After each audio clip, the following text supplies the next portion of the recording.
Okay चलो सो एक last topic of probability one first chapter जो हम अंडरलाइन जो हमने अंडरलाइन की थी राइट। सो नंबर लाइन वाला सम्स था तो मैंने वो स्किप करवाया था, तो मैं यहाँ पे एक्सप्लेन कर देता हूँ प्रॉपरली और आपको श्योरली समझ में आ जाएगा। आपको डायग्राम्स प्रॉपरली ड्रॉ करने हैं, उस पर से ही आंसर्स आते हैं राइट। सो लेट अस सी, मैं आपको पहले क्वेश्चन रीड करके देता हूँ। इलस्ट्रेशन नंबर 10 है, a factory produces screws of different lengths. The length in cm of screw is denoted by x. Correct. The events A1 and A2 are defined as follows in the experiment of finding the length of selected screws. Find the event showing union event A1 union A2 and intersection event A1 intersection A2, मतलब दो events आपको A1 और A2 find करना है right. अब question के अंदर ना ये दिया है, देखो मैं आपको पहले लिख लूँ यहाँ पे कि A1 की वैल्यू क्या है। A1 is whether x tends to 0 1, correct. और A2 है x where half is equals to, बहुत इंपॉर्टेंट है यहाँ पे, x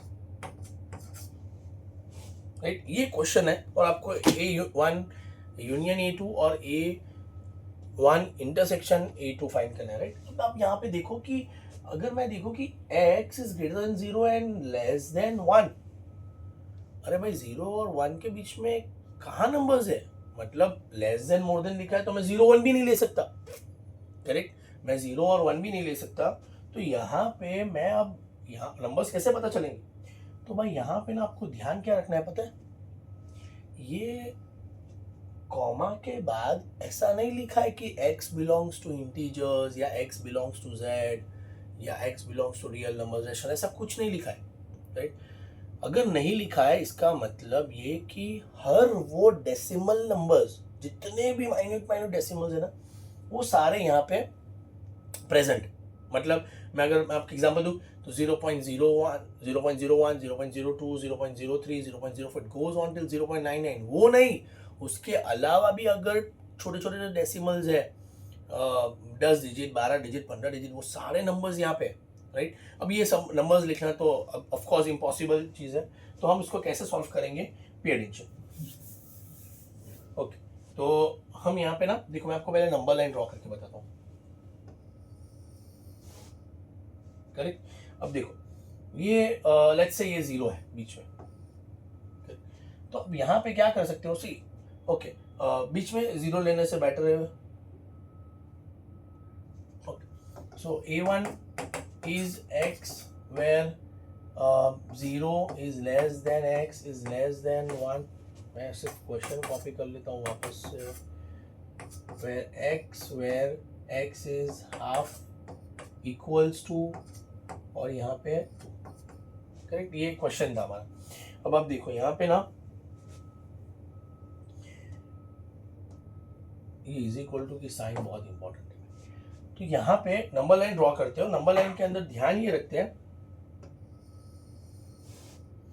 कि बीच में 0 नहीं रखते हम। वैल्यूज आप देखो, मिनिमम वैल्यूज क्या है, मिनिमम वैल्यूज इसमें 0 है और मैक्सिमम क्या है 2, तो पहले वो चीज प्लॉट कर दोगे आप, लेफ्ट साइड पे मिनिमम और राइट साइड पे मैक्सिमम। भाई ये बहुत जरूरी है, देखो चारों 4 में से लिया है मैंने, पॉसिबल है कि मिनिमम मैक्सिमम यही हो, एक ही जगह पे हो, लेकिन मैंने 4 वैल्यूज देखी 0 1 हाफ और 2, ये सब में सबसे छोटा नंबर 0 है और सबसे बड़ा नंबर 2 है, तो मैंने वो प्लॉट कर दिया।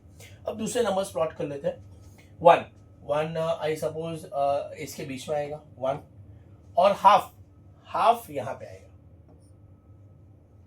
भाई ये आपको समझ में आना चाहिए राइट, सिंपल है।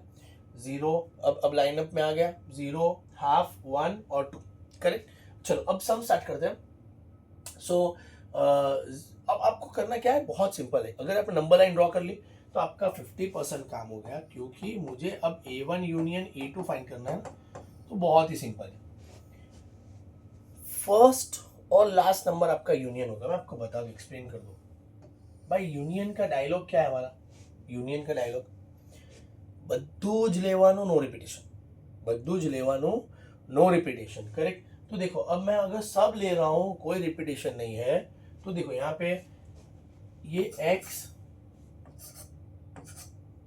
जैसे हम ये नॉर्मल डिस्ट्रीब्यूशन में करते हैं, 0 और 2, यानी ये इसका मतलब ये है। अब चेक करो, सी यूनियन एंड बद्दू ले नो रिपीटेशन, सी 0 से 2 के अंदर सारी वैल्यूज आ गई, सारी वैल्यूज आ गई, चेक करो 0 से 2 सारी वैल्यूज आ गई, तो सब आ गया, नो रिपीटेशन। सो अब यहाँ पे ध्यान ये रखना है कि इज इक्वल टू है कहीं पे, 2 के नीचे इज इक्वल टू है, 0 के नीचे इज इक्वल टू नहीं, कोई इज इक्वल टू नहीं है, तो आप यहाँ पे भी इज इक्वल टू नहीं लगाओगे, राइट। अब आप इंटरसेक्शन देखते चलो, इंटरसेक्शन, इंटरसेक्शन यानी क्या, कॉमन, जो दोनों में कॉमन है, तो जो दो बीच में होंगे ना वो कॉमन होंगे, सी। अब आप देखो ये जो पार्ट मैंने किया है बहुत परफेक्टली देखो, आप देखो कि A1 क्या है, 0 से 1,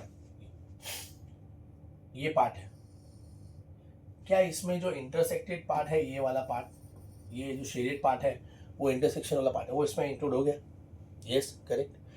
अब आप देखो कि ये हाफ से लेके ये वाला पार्ट, मतलब मैं अगर यहाँ पे ड्रॉ करूँ, यहाँ पे ये वाला पार्ट, ये जो लास्ट लाइन मैंने ड्रॉ की वो क्या है, A2 है, उसमें भी ये शेडेड पार्ट आ गया, मतलब इन शॉर्ट पहला और आखिरी आपका यूनियन होगा और बीच में जो दो होंगे वो आपके इंटरसेक्शन होंगे, करेक्ट। ये हर जगह आपके साथ ऐसा ही होने वाला है, लेकिन एक छोटा सा आपको ध्यान रखना पड़ेगा यहाँ पे कि यहाँ पे हाफ और यहाँ पे 1, जैसे हम small to big left to right, but half के अंदर इज इक्वल टू की साइन आएगी। उसका रीजन मैं आपको बता दूं, ऐसा है कि यहाँ पे लिखा है दैट्स ओके, बट उसका रीजन है, अगर मैं 0 से 1 बोलूं तो हाफ पूरा आ गया A1 में, A1 में देखो आ रहा है, और A2 में भी बोला है कि half is included in A2, is equal to लिखा है, तो यहाँ पे हाफ के नीचे इज इक्वल टू की साइन आएगी। डन, क्लियर हुआ ये टॉपिक, राइट। एक और सम करते हैं ऐसा कुछ जिससे आपको और क्लियर हो जाएगा, राइट। मैं आपको एक्सरसाइज का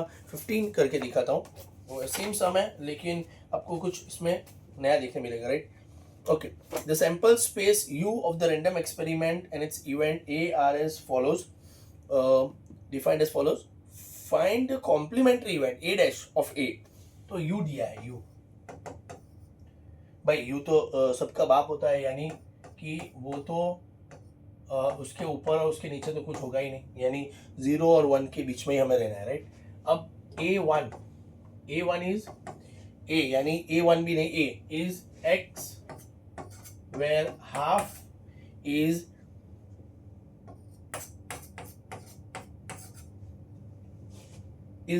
equals to and less than 1, ये A1 है हमारा। चलो अगेन वही नंबर लाइन हमारा, तो मैंने जैसे बोला कि 4 वैल्यूज में से जो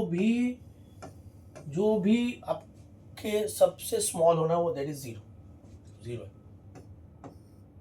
और सबसे, अब यहाँ पे तो आप चेक नहीं भी करते, सिर्फ यूनियन ही है तो डायरेक्ट यूनियन ही ड्रॉ कर सकते हैं, तो यूनियन के अंदर ही सब आएगा, right. Okay, that's okay. So you और मैंने यू ड्रॉ कर लिया है, मतलब 0 से 1, और हम A1 अभी प्लॉट कर देते हैं। A1 इज हाफ, सो यहाँ पे सेंटर में आएगा हाफ, और ये पार्ट होगा आपका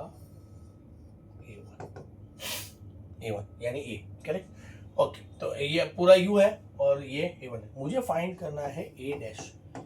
A डैश यानी क्या कि A ना તમામ एलिमेंट्स छोड़ीने U માંથી લેવાના, मतलब कि आप ये पार्ट जो है वो छोड़ दोगे, ये A नो छोड़ीने U માંથી લેવાના, तो U का जो पार्ट बच जाता है, ये वाला पार्ट, वो आपका A डैश होगा, करेक्ट। तो देखो आप कैसे लिखोगे, यहाँ पे तो 0, यहाँ पे हाफ। अब सोचो कि ये हाफ के अंदर इज इक्वल टू है, यहाँ पे या इज इक्वल टू आएगा, यस और नो, सोचो। नहीं आएगा, यस यू राइट। अगर आपने नहीं गैस किया है देन यू राइट, क्योंकि नहीं आएगा इसलिए क्योंकि ये हाफ जो है ना वो लिखा है कि ए के अंदर है, इट इज इंक्लूडेड इन ए, तो हमारा डायलॉग ही यही है कि ए ना तमाम एलिमेंट्स छोड़ीने यू मासी लेवाना। तो अगर मैं यहाँ पे इज इक्वल टू नहीं लिखता, इसका मतलब ये है कि हाफ से कम है, तो हाफ से कम है मतलब कि आप हाफ तक तो जाओगे ही नहीं, हाफ से कम है तो। अगर मैं इज इक्वल टू की यहाँ साइन लगा देता हूँ तो वो रॉन्ग हो जाएगा। यहाँ पे इज इक्वल टू की साइन नहीं लगानी है क्योंकि वो हाफ तो ए में आ गया है, मुझे ए डैश में नहीं चाहिए वो। तो this is your final answer. और जीरो पे तो है ही नहीं तो हम यहाँ जीरो पे भी नहीं लगाएंगे। Done, that's all for today. अब ये सारे टॉपिक्स हो चुके हैं। इसके अलावा भी आपको कुछ भी डाउट्स हो तो आप डेफिनेटली मैसेज कर सकते हो।